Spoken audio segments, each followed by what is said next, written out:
Hello everyone.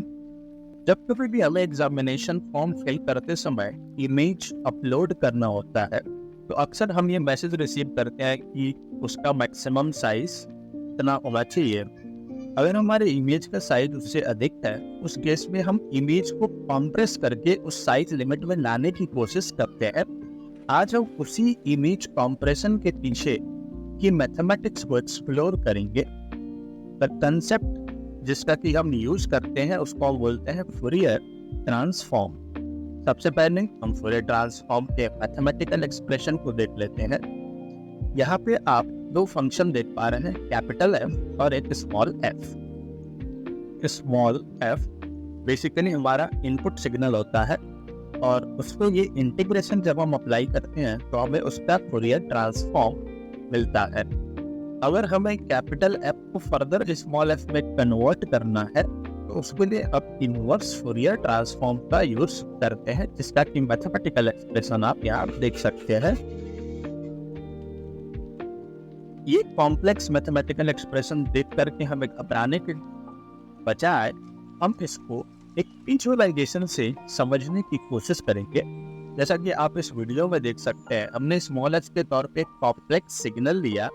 Fourier transform जब हम apply कर रहे हैं तो वो उसको उसके डिफरेंट फ्रीक्वेंसी कंपोनेंट में कन्वर्ट कर देता है और फर्दर अगर हम इनवर्स फूरियर अप्लाई करें इन कंपोनेंट में तो फिर से हम ओरिजिनल सिग्नल को फाइंड कर सकते हैं। इस तरीके से फूरियर और इनवर्स फूरियर ट्रांसफॉर्म काम करते हैं। नेक्स्ट हम इसको एक रियल लाइफ एग्जांपल से समझेंगे। जैसा कि स्मॉल एफ जो कि हमारा इनपुट सिग्नल था, वहां पे हमने एक इमेज को रखा। अब उस इमेज पे जब हम फूरियर ट्रांसफॉर्म मतलब वो इंटीग्रेशन अप्लाई करेंगे तो हमें ये एक फ्रीक्वेंसी का डिस्ट्रीब्यूशन मिलेगा। इस फ्रीक्वेंसी डिस्ट्रीब्यूशन पे फर्दर हम क्या करेंगे, इनवर्स फूरियर अगर हम अप्लाई करते हैं तो फिर से ओरिजिनल इमेज को फाइंड कर सकते हैं। जो फ्रीक्वेंसी का डिस्ट्रीब्यूशन मिलता है उसे हम मैग्नीट्यूड स्पेक्ट्रम बोलते हैं। तो यहाँ से भी हम देख पा रहे हैं किस तरीके से फूरियर और इनवर्स फूरियर यूज होता है। हमने इस कोड का यूज किया किसी भी इमेज को उसके मैग्नीट्यूड स्पेक्ट्रम में कन्वर्ट करने के लिए and then back to the original using inverse Fourier transform. To get the complete code visit the link in bio. आज हम इस इमेज को कॉम्प्रेस करने की कोशिश करेंगे। उससे पहले कुछ बेसिक को समझ लेते हैं।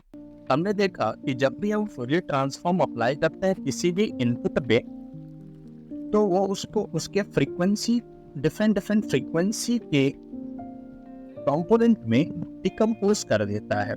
जो हाई फ्रीक्वेंसी होती है वो इमेज के फाइन डिटेल्स और एजेस को रिप्रेजेंट करती है और जो लो फ्रीक्वेंसी होती है वो इमेज की स्मूदर एरियाज को रिप्रेजेंट करते हैं।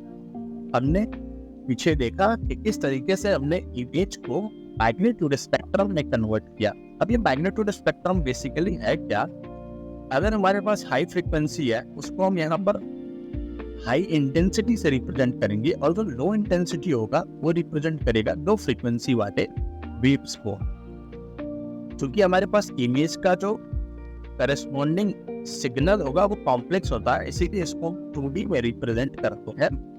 हमारे पास ये ओरिजिनल इमेज है जिसका कि साइज आप देख सकते हैं 1716 KB और जब हमने फूरियर ट्रांसफॉर्म अप्लाई करके उसको कॉम्प्रेस किया उसका साइज आप देख सकते हैं 239 KB।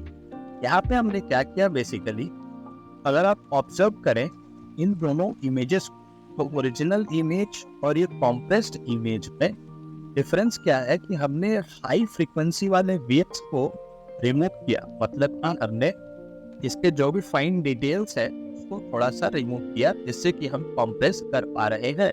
इसको अचीव करने के लिए हमने इस कोड का यूज किया और इस कोड में आप यहाँ पर देख सकते हैं कि हमने थ्रेशोल्ड फ्रीक्वेंसी का यूज किया। यहाँ पे देख पा रहे हैं आप कि परसेंटेज की जो है वो हमारा 0.1 है। मतलब क्या होगा कि हमने केवल 10% ही हाई फ्रीक्वेंसी वाले कंपोनेंट को रिटेन किया, बाकी को हमने इनवर्स फूरियर अप्लाई करते समय हटा दिया। इसकी वजह से हम साइज को कम कर पा रहे हैं, मतलब इमेज को कॉम्प्रेस कर पा रहे हैं।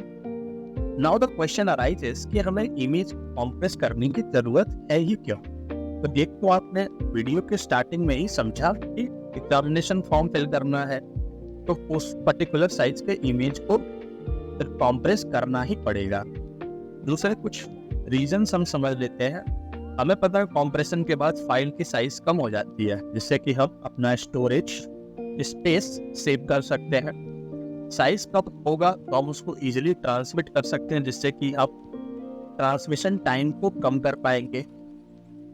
साइज अगर कम है तो उस केस में उसको हम जल्दी से जल्दी प्रोसेस कर पाते हैं, जिससे कि हमारी एफिशिएंसी, प्रोसेसिंग एफिशिएंसी इंक्रीज होगी।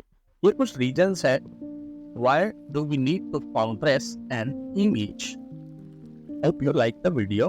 If you want to stay connected, you can follow on social media. Thank you for watching.